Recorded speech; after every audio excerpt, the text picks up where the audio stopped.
EV9 national news కు స్వాగతం. ముందుగా హెడ్లైన్స్. ప్రధాని మోదీతో రక్షణ శాఖ కార్యదర్శి భేటీ.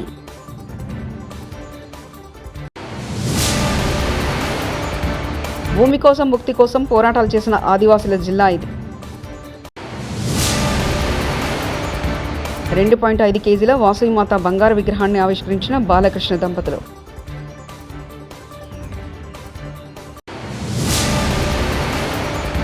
సీమరాజా కిరాక్ ఆర్బిలాంటోలను చట్టం వదలదు. అంబటి. జమ్మూ కాశ్మీర్లోని పహల్గామ్లో పర్యాటకుల లక్ష్యంగా ఉగ్రవాదులు జరిపిన కాల్పులో 26 మంది మరణించారు. ఈ నేపథ్యంలో పాకిస్తాన్ల మధ్య తీవ్ర ఉద్రిక్త వాతావరణం నెలకొంది. అలాంటి వేళ ప్రధాని మోదీతో రక్షణ శాఖ కార్యదర్శి రాజేష్ కుమార్ సింగ్ సోమవారం న్యూఢిల్లీలో సమావేశమయ్యారు. ఆదివారం ఎయిర్ చీఫ్ మార్షల్ ఏపీ సింగ్తో, అంతకుముందు అంటే శనివారం naval chief staff Dinesh K త్రిపాఠితో ప్రధాని మోదీ వరుసగా సమావేశమయ్యారు. గత వారం ప్రధానితో army chief general Upendra Dwivedi భేటీ అయ్యారు.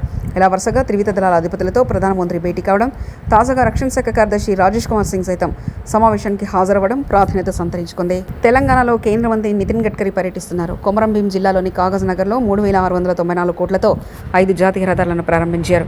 ఈ కార్యక్రమంలో కేంద్ర మంత్రులు బండి సంజయ్, కిషన్ రెడ్డి, రాష్ట్ర మంత్రులు కోమటిరెడ్డి వెంకటరెడ్డి, సీతక్క, ఎంపీలు, ఎమ్మెల్యేలు తదితరులు పాల్గొన్నారు. ఈ సందర్భంగా ఇక్కడ ఏర్పాటు చేసిన బహిరంగ సభ వేదిక నుంచి 7 జాతీయ రహదారులు ప్రారంభించారు.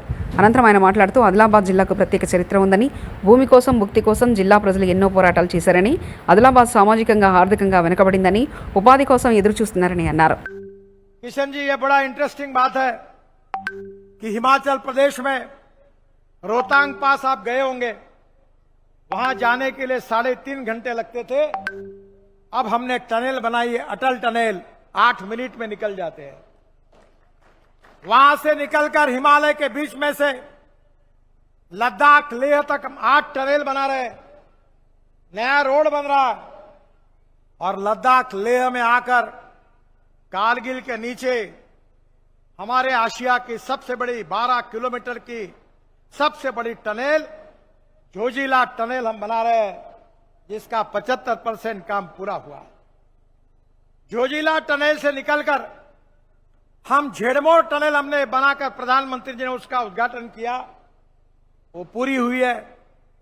और वो झेड़मोर टनल से हम श्रीनगर आएंगे, तो श्रीनगर और जम्मू के बीच में हम 36 टनल बना रहे हैं. సత్యసాయి జిల్లా హిందూపురంలో శ్రీ కన్యకాపరమేశ్వరి దేవాలయంలో వార్షికోత్సవం ఘనంగా జరుగుతుంది. ఆలయంలో విగ్రహ ప్రతిష్ఠ చేసి 85 ఏళ్లు గడిచిన సందర్భంగా ఈ వేడుకలు నిర్వహిస్తున్నారు.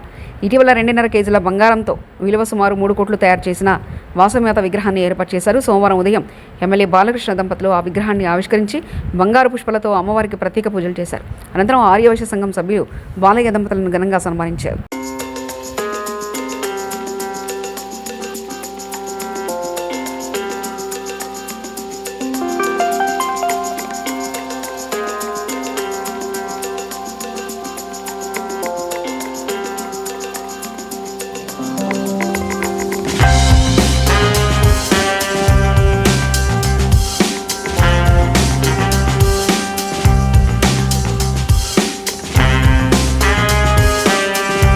తామిచ్చిన ఫిర్యాదులపై పోలీసులు స్పందించడం లేదని, అందుకే న్యాయస్థానాలను ఆశ్రయించాల్సి వస్తుందని వైఎస్ఆర్సీపీ నేత మాజీ మంత్రి అంబటి రాంబాబు అన్నారు. సోషల్ మీడియాలో పార్టీ నేతల మీద తప్పుడు వ్యాఖ్యలు, ప్రేలాపనలు చేసే వాళ్ళని వదిలిపోమని, చట్టం ముందు దోషులుగా నిలబెట్టి తీరుతామని అన్నారు. సోమవారం పట్టాభిపురం పోలీస్ స్టేషన్లో ఫిర్యాదు చేసిన అనంతరం ఆయన మీడియాతో మాట్లాడారు. టీడీపీ సోషల్ మీడియా వింగ్ వైఎస్ఆర్సీపీపై, మాజీ సీఎం వైఎస్ జగన్మోహన్ రెడ్డిపై తనపై తప్పుడు ప్రచారం చేస్తుంది, అందుకే ఐటీడీపై ఫిర్యాదు చేశారు. అలాగే వైఎస్ఆర్సీపీ కండువా వేసి ప్రేరేపణలు చేసే సీమరాజు అనే వ్యక్తిపైన, మాజీ మంత్రి రోజా తదితరులపైన వీడియోలు చేసే కిరాక్ ఆర్పీ పైన ఫిర్యాదు చేశారు. ఒక వీడియోలు చేసి తన ఐడిలో వైఎస్ఆర్ కాంగ్రెస్ పార్టీని, జగన్మోహన్ రెడ్డి గారిని, వైఎస్ఆర్ కాంగ్రెస్ పార్టీ నాయకుల్ని, నన్ను అనేక రకాలుగా దుర్భాషలాడి విద్వేషాలు రెచ్చగొడుతూ అనేక పోస్టింగ్లు, అనేక వీడియోలు చేస్తున్నటువంటి విషయం చాలామందికి తెలుసు. దీని వెనుకాల టీడీపీ ఉండి నడుపుతూ ఉంది.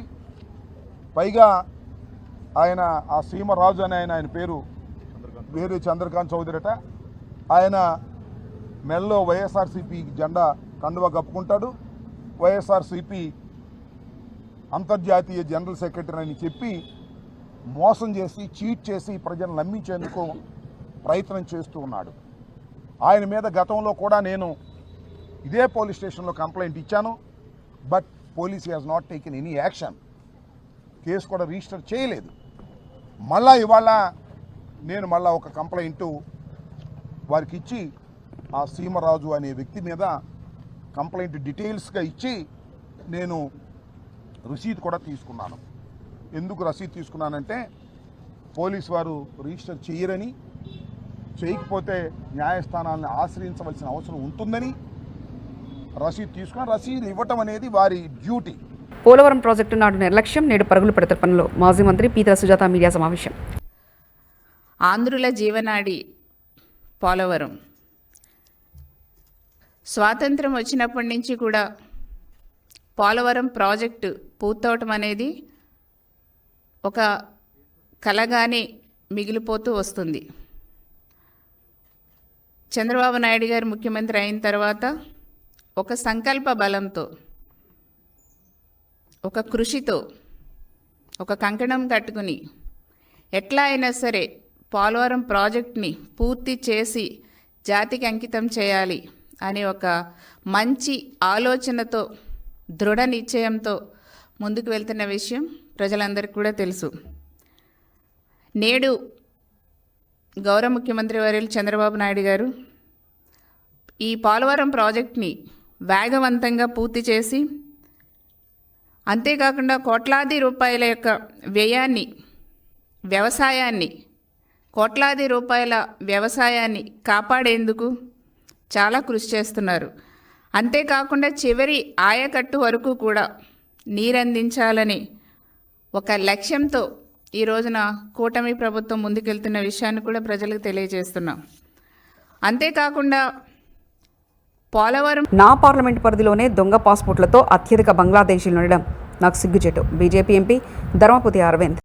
అంటే నాకు సిగ్గుచేటు ఏమనిపిస్తుంది అంటే, నా పార్లమెంట్ నియోజకవర్గంలో బోధన్ల అత్యధిక దొంగ పాస్పోర్ట్లు వెళ్ళినాయి, అత్యధిక దొంగ బంగ్లాదేశీలు వెళ్ళినరు.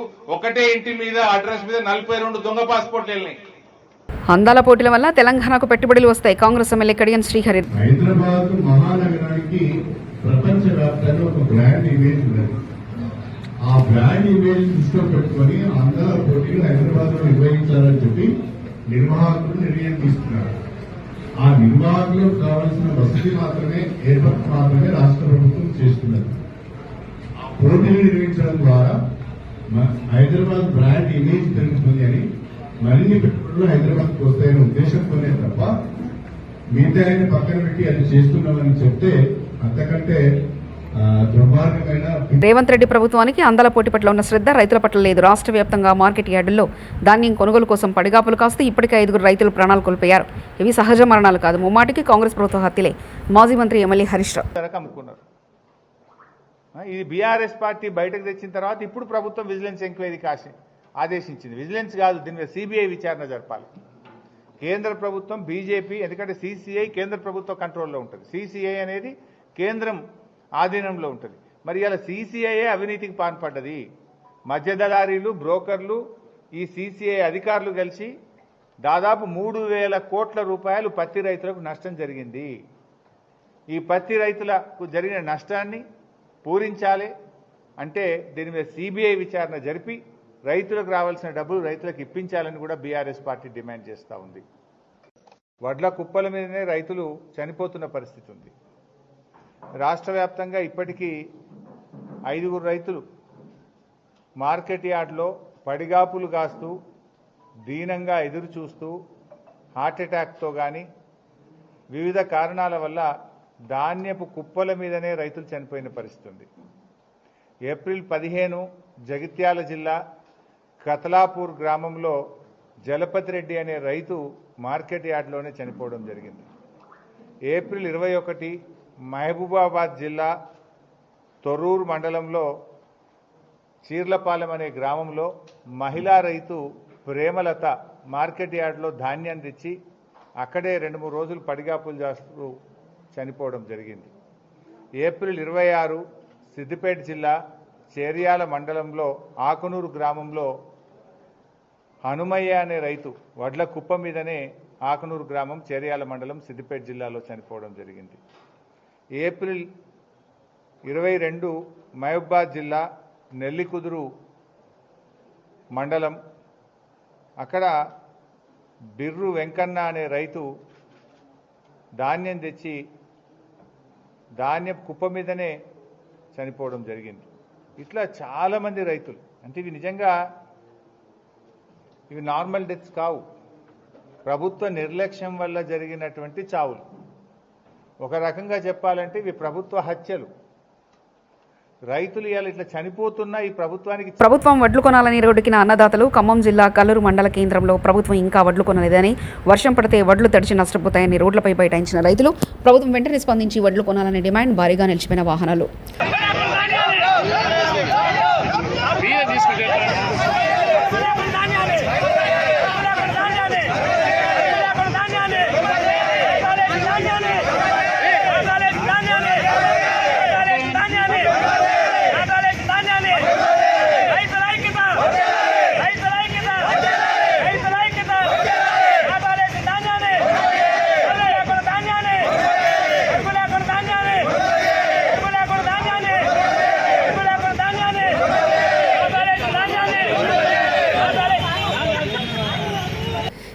జై హో అని పాకిస్తాన్ అంటూ నోరు జారిన హైదరాబాద్ బీజేపీ నాయకులు.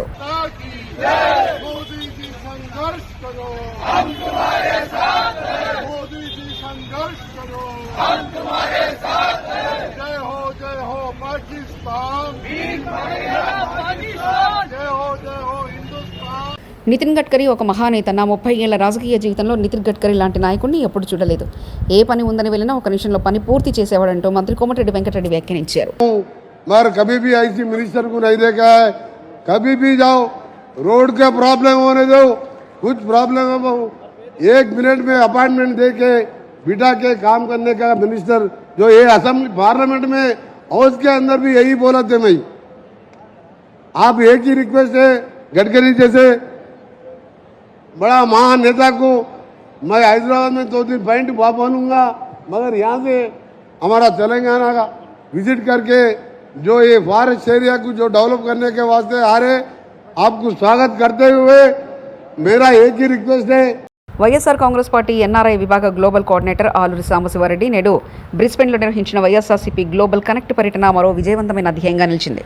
ప్రసవాంధ్రుల విశేష ఉత్సాహం, ఆకాంక్షలతో కూడిన చర్చలు ఈ కార్యక్రమాన్ని భావోద్వేగపూరితంగా మలిచాయి. ఈ సందర్భంగా సాంబశివారెడ్డి మాట్లాడుతూ, జగనన్న ఒక నాయకుడు మాత్రమే కాదు, ప్రజల వ్యక్తీకరించిన ప్రతిబింబమని. ఆయన నాయకత్వం మానవతా విలువల మీద, నైతిక బాధ్యత మీద నిలిచిందని, నిజాయితీ, నిబద్ధత, ప్రజల పట్ల గల సానుభూతి ఈ భూమిపై అర్థమైందని స్పష్టంగా తెలిపారు. నేను జగనన్న సోదరుని, జగనన్న కోసం పనిచేస్తా అని చెప్పడానికి చాలా గర్వపడుతున్నాం మీ అందరితో పాటు.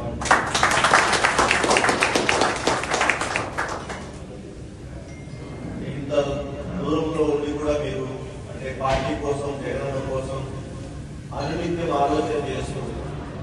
అంటే ఎందుకు ఓడిపోయాము, లేదా పోయింది, మంచి చేసామైనా ఓడిపోయాం, మళ్ళీ ఎలా గెలవాలి, ఇంకా బెటర్గా మనం ఎలా చేసుకోవాలి, దాని మీద మీరు ఆలోచన చేస్తున్నందుకు నేను అందరికీ కూడా మరోసారి ధన్యవాదాలు తెలుపుతున్నాను. సో ఇక్కడ ఫస్ట్ ఆఫ్ ఆల్ జగనన్న వ్యక్తిత్వం గురించి నేను కొన్ని మాటలు చెప్పాలనుకుంటున్నా. అఫ్కోర్స్ మీకు తెలియనే కాదు, మీరు జగనన్నని పిచ్చిగా ఇష్టపడ్డారు కాబట్టి ఈరోజు వరకు గత 15 ఏళ్ళుగా జెండా దించకుండా జగనన్న కోసం పనిచేస్తున్నాం మనమంతా కూడా. బట్ ఏదేమైనా ఇప్పుడు కూడా చాలా మంది చెప్పారు, నిజంగానే రాజకీయాల్లో జగనన్న లాంటి వ్యక్తి రావడం అనేది అరుదు అనే దానికంటే అది అసంభవం. అంటే ముందు ఎప్పుడు లేరు, తర్వాత ఎప్పుడు రాదు. ఎందుకంటే రాజకీయాల్లో నిజం మాట్లాడడం, ఆ నిజం మాట్లాడిన తర్వాత ఆ మాట కట్టుబడి ఉండడం అనేది అది ఎక్కడా జరగదు. అది మామూలుగా మనం రాజశేఖర రెడ్డి గారి విషయంలో మాట్లాడినప్పుడు మనం చెప్పడం అనేది విన్నాం. కానీ దాన్ని ప్రాక్టికల్ గా జగనన్న విషయంలో కల్లారా చూసాము. అది ఎప్పుడు 2019-24 ప్రధాని మోదీతో రక్షణ శాఖ కార్యదర్శి భేటీ.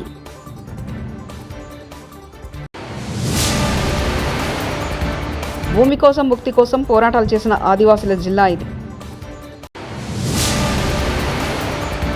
2.5 కేజీల వాసవిమాత బంగారు విగ్రహాన్ని ఆవిష్కరించిన బాలకృష్ణ దంపతులు.